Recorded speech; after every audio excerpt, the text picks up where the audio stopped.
welcome to the Red Corner Show. I am Dr. Shamila Ramjawan, a global award-winning entrepreneur, published author, educator, founder of the Princess D Menstrual Cup, the Red Corner Show, and the Olympus International Awards, South Africa.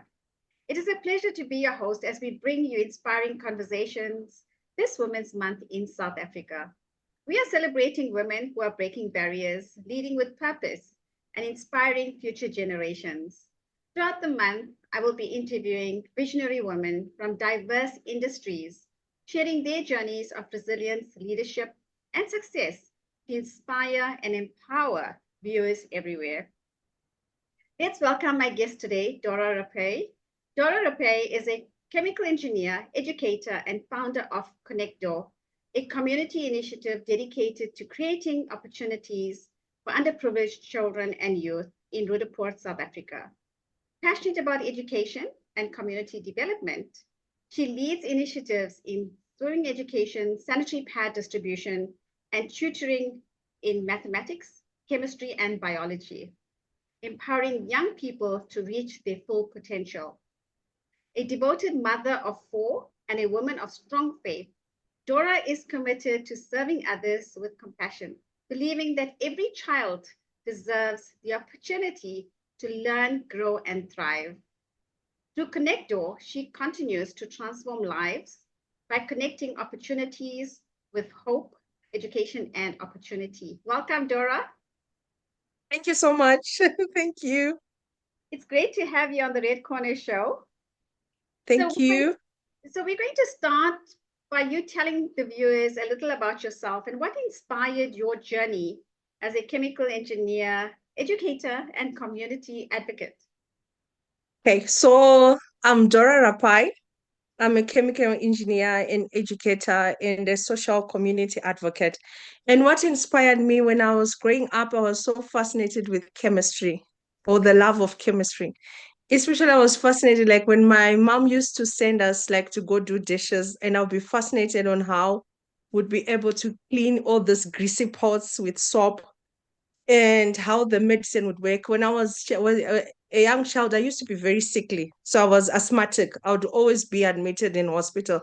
So I was fascinated with anything that was produced by other people. So chemical engineering gave me the science and the tools on how to answer all those different aspects of life. And then teaching came as my next passion, if I may say so, because I soon realized that engineering is not just about people, about products being made, but it's about people, the diversity of people, and also being able to break down a complex mathematical theory to a child.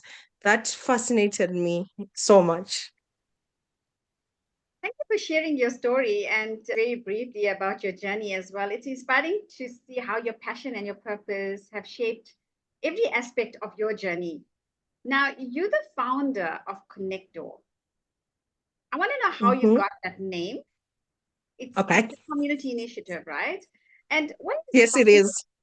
So what inspired you to establish it, and what impact has it had on the lives of children and young people in Roodepoort, South Africa? Okay. So I think it started off with me observing my own children. I have four of them. So that's quite a lot according to people around me. And also around the community, I discovered that a lot of children are always idle, like they have nothing absolutely to do. And this has led to so many of them experimenting on drugs in our community. And if we are aware, if you look at the geographical location of Roodepoort, we are next to this beautiful, awesome lake, which is known as Florida Lake. But as you walk around, you discover that some parts are closed off to the community. So I just went there and I spoke to them. I said, I'm wondering, how can children become part of the rowing, the canoeing, the dragon racing? Because we have a lot of idleness in the community. So that's when my brother said, do you know what you're doing? I said, I don't know what I'm doing. He says, do you know that you're connecting so many interesting stuff to children? So that's where the name Connectdor started from. So my brother is the one who came up with the name. Okay. So now when we started off Connectdor, some kids didn't even know how to swim. because they won't allow you to do dragon racing, for example, or canoeing if you can't swim. So we had to look for a swim school where we would approach the community to say, can you please train our youngsters? And this has impacted the community in such a beautiful way. There's a youngster I'm going to mention by name. His name is Mike Goredema. He's now even competing in the sprint marathons in canoeing. He started through Connectdor. Yes. That's amazing. It's so nice to see all the work that you are putting so much effort in being showcased and Yes, it is. visible. And they can say that I went to Connectdor and that's where I learned and achieved this. And look how I'm thriving now. Yes, it's Okay, very so lovely. thank you for creating those opportunities and hope for so many people in your community. So do you currently live in Roodepoort? Yes, I live in Roodepoort. I live in by Florida Lake. I'm about 2 kilometers from Florida Lake. One of Connectdor's initiatives teaches underprivileged children how to swim, and you did mention that. Why do you Yes. think this project was so important to you? Okay. And So, I also want to add, what has the response from the mhm. community been? Okay. So the swimming came. So when we started off the swimming, I thought that many kids knew how to swim because when it started off, we're looking for youngsters who would sign up for dragon racing, canoeing, and rowing. But lo and behold, when the kids signed up, we had a huge problem. Most of them couldn't swim. So Mhm. that's when the swimming came in. But soon after the swimming started off, you won't believe this. Now, all the cases for drownings were being spoken to. The people are telling me, for instance, I think it's around 2024, we had about 6 or 7 drownings in the area, and even a matric student drowned in a swimming pool.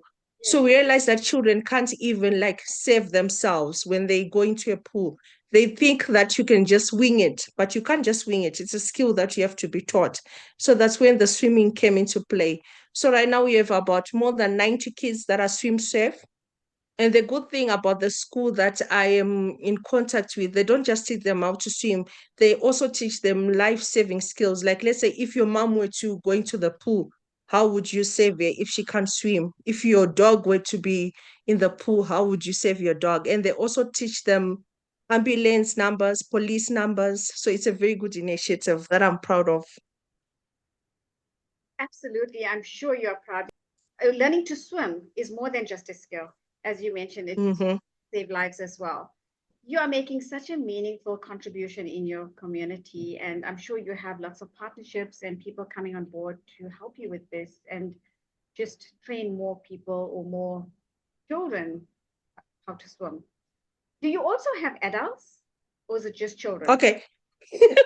So for now, we are focused on adults or on children only. Sorry, on children only. Even though I've had adults asking me that, is it okay if we can sign up? If it's okay if we can sign up, maybe in the near future we'll also have adults come in because I also believe that it's important for everybody to know how to swim. But for now, we are strictly for young children who are going to school, so preferably metric and below. That's our target market for now. But in the future, if God willingly, it would be so nice to have to open a center where all the life skills can be taught. For example, gardening, a bit of agriculture, chicken farming, swimming, mechanical engineering, auto mechanics. I think it would be that's the dream at the end of it all. Well done. I'm sure you're going to grow. And like I mentioned, partnerships are key. And I hope people that watch this want to really partner with you and help you through this journey as well to train and just encourage more people to learn that skill. Now, something very close to my heart. We're talking sanitary products. And you know, I'm the owner of the Princess D Menstrual Cup. You're passionate about ensuring that girls have access to sanitary products so they can remain in school. And we know that it is quite a dilemma throughout the world. Why is menstrual dignity such an important cause for you? Okay, so being a high school teacher, I've observed that many children, many young girls in my community, they miss out on important concepts being taught because they don't have sanitary pads or sanitary hygiene products to help them with. That's why it's very passionate to me. And you won't believe this, Dr. Shamila, but the education department in South Africa says that if you miss any 20 days of learning, you're automatically retained in the year. So it becomes a big problem if you find that maybe for an average teenage, you go for a menstrual cycle for 5 days and you don't have products. So it means automatically you lose the 20 days in the year. So it's a big, big problem for me. And I also think that period poverty should be spoken about. If we can get condoms easily, or I think it should also be a thing that us ladies, we can also even get, even if it's just one packet per month, to say it will relieve, it will be such a good thing from the government. If even just one packet, Yes, just to help the young ladies. I think we need to look at sustainable solutions, and that's the menstrual cup. Yes. So, something that's going to last. Currently, we say it's 10 years. And people that I've launched the product 10 years ago, and people that I know are still using their cup for 10 years. So it can go Oh, on. wow. Yes, it's Okay. amazing. Such an amazing product. And, it's medical grade silicone, it's FDA approved. So we've got all our certification in place. And it Oh, is wow. changing lives. It's changing the lives of girls and women globally. Now, if you look at the menstrual cup, okay, like I said, made from medical grade silicone, it's safe to use, it's hygienic, it's healthy, it's one of the best sanitary products currently. Okay. A girl can insert the cup in the morning, leave it in for 12 hours at a time, no stress, Oh, wow. messy dresses, nobody knows she's on a period. So it's restoring the dignity, and she can play sports as well, and she can swim. Wow. So, Wow. you're teaching girls swimming, they can swim during menstruation because the cup actually collects and it forms that suction, so there's no leakage. Oh, Amazing. wow. Yes, and 250 Rand for 10 years, it works out to under 2 Rand per month. So it's Yeah. basically And it's nothing, much cheaper. much cheaper, Yeah. It's much and with cheaper. all the health benefits, protecting our environment as well. So we need to Mm-hmm. look at sustainable solutions and provide girls, and we need sponsors.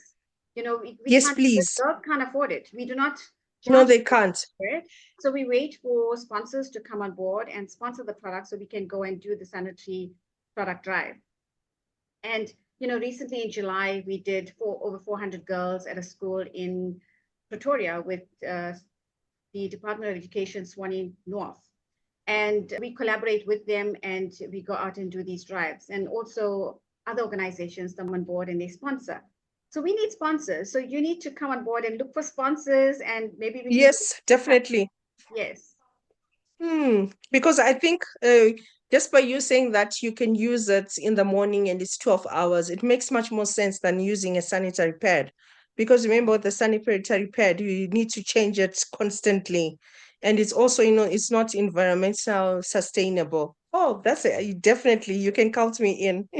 Absolutely. So I'm going to add you in as one of our brand ambassadors. Yes. We have close to 100 brand ambassadors throughout the world. Wow, that's fascinating. Yes, you can count me in. I'll be 101. No, definitely. We encouraging people to have that voice and to create the visibility that there are sustainable products out there, and we want the best for our girls. Yes, please. Yes. Dora, through your tutoring and mentorship programs, you help learners in mathematics, chemistry, and biology, my worst subjects in school. I don't believe it. Motivates you to invest your time and knowledge in the next generation. Okay. So what motivates me is that light bulb moment. Like most of the learners I've discovered, especially the girl child, they have this mental thing that, okay, maths, chemistry, and bio are for the boys. But it's so nice when you get to sit with them and you walk through a concept with them and you say, you're not teaching them, but you're saying, let's do this together. Why don't we approach this together? Why don't we do this together? So that gives me hope. And also, it would be very nice to see a lot of women doing STEM subjects. So that's my inspiration. Yes, we definitely want to get more girls and women into STEM for sure. Mm-hmm. It's so encouraging when we see girls doing coding and stuff, and really getting to do the boy stuff. I love watching that, and I can see the development and the growth with girls. Education truly changes lives, and your commitment to empowering young people through learning is really inspiring. So thank you for all that Thank you you. do. Thank you so much. It's a pleasure. As a qualified chemical engineer, how has your professional background influenced the way you approach problem solving and community development? So with engineering, it brings in another perspective, another point to the community. Because with engineering, you first have to define the problem, look for the root cause, and then find the solution. So I identify the problem that our youngsters were just idle. Like they would say, we are absolutely doing nothing.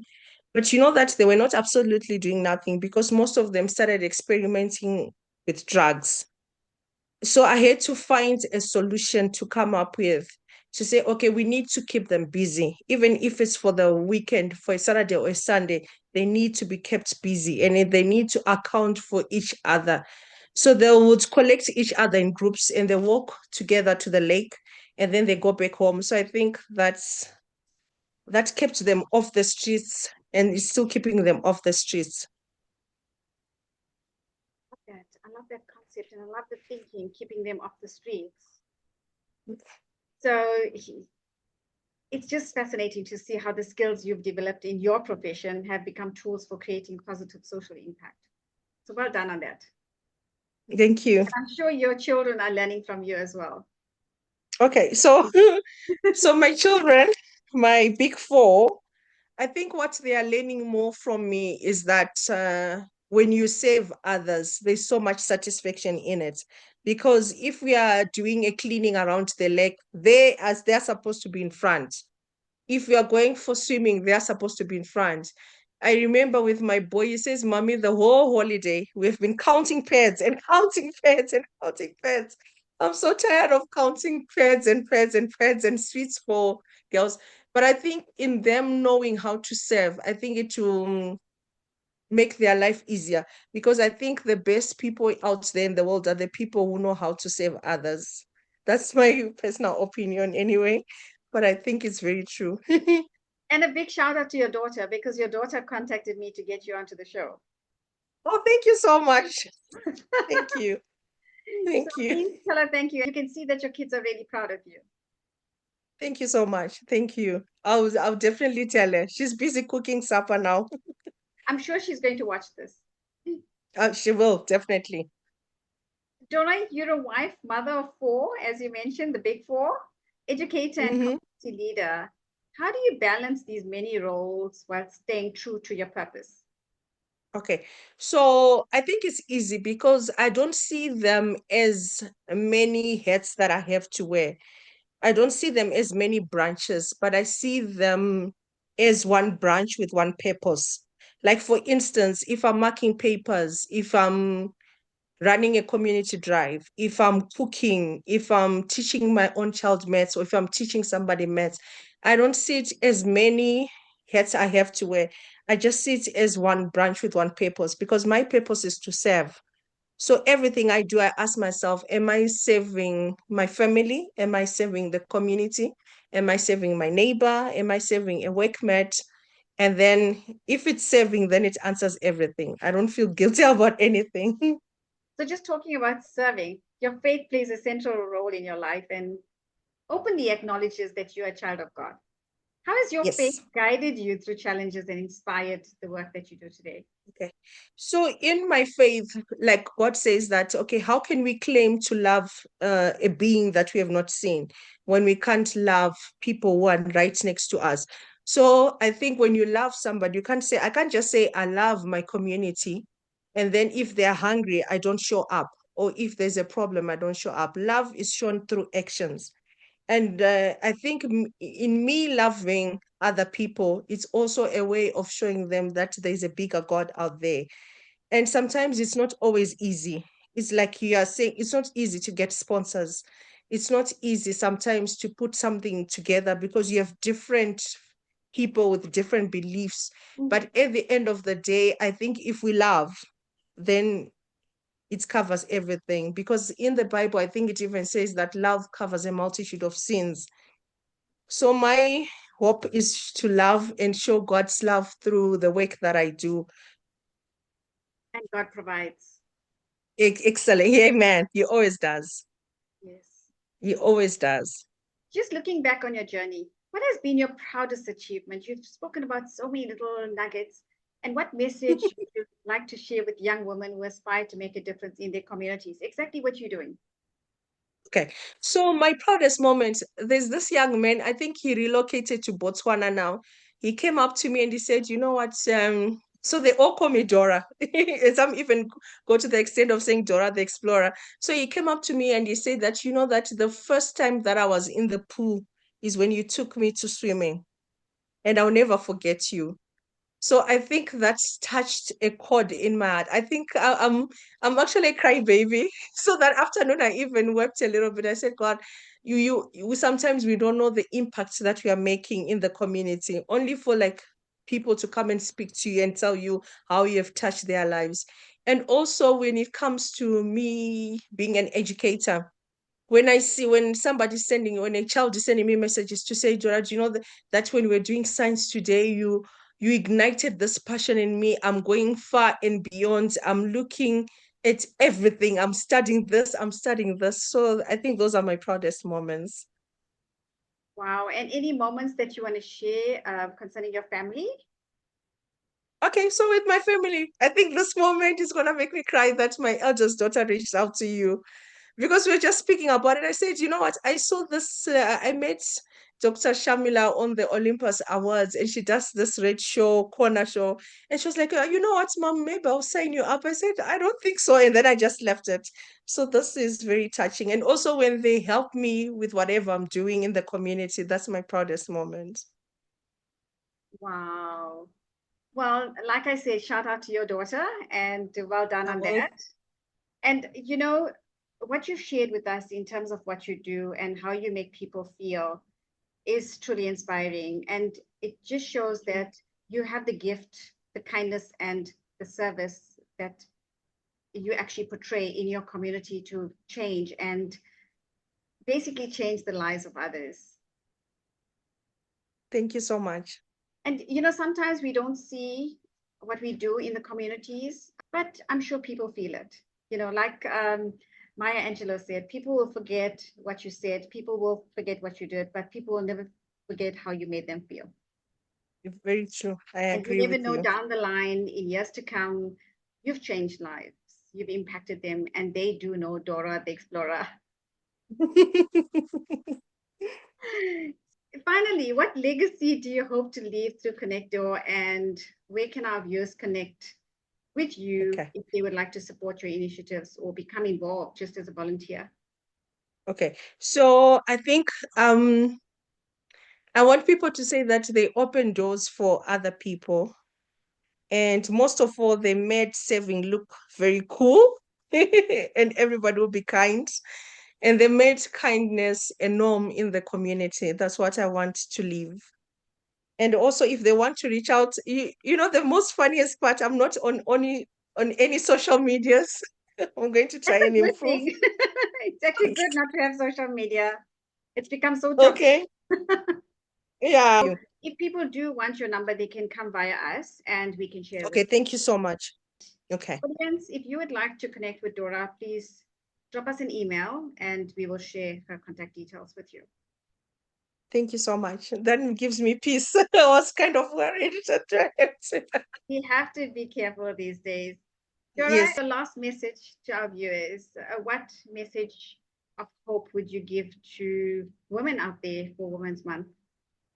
Okay. So for Women's Month, I want to just encourage them to be kind and to be helpful. And also sometimes we worry so much that what is my purpose in life? But I think that if when you're serving others, your purpose will find its way to you, or it will find you doing something. And also I just want to tell them that the God that I believe in, He has never let me down. Like you said earlier on, that He's always providing. Yes, He'll provide. And most of all, I believe and I know for a fact that He makes everything, not some of the stuff, but everything beautiful in its time. So that's all I want to encourage. Beautiful in its time. I like that. Thank you so much Amen. for joining us on the Red Corner Show. Your passion for serving others, your commitment to education, and your heart for uplifting children and families are really inspiring. We wish you continued success as you Thank you transform so lives much. to Connectdor. and your dedication to your community. And Thank to you so everyone much. that gets involved in your initiatives as well. We praise them. Thank you. To our viewers, thank you for joining us. If today's conversation inspired you, please like, share, and subscribe to The Red Corner Show. If you would like to be on the show and share your story or journey with us, please do email me, redcornershow@gmail.com, and you too could be sharing your journey just like Dora. Until next time, I am Dr. Shamila Ramjawan. Keep believing in yourself, power of purpose, serve with compassion, and together we can make a difference. God bless. Thank Thank you, you so Dora. much. Thank you.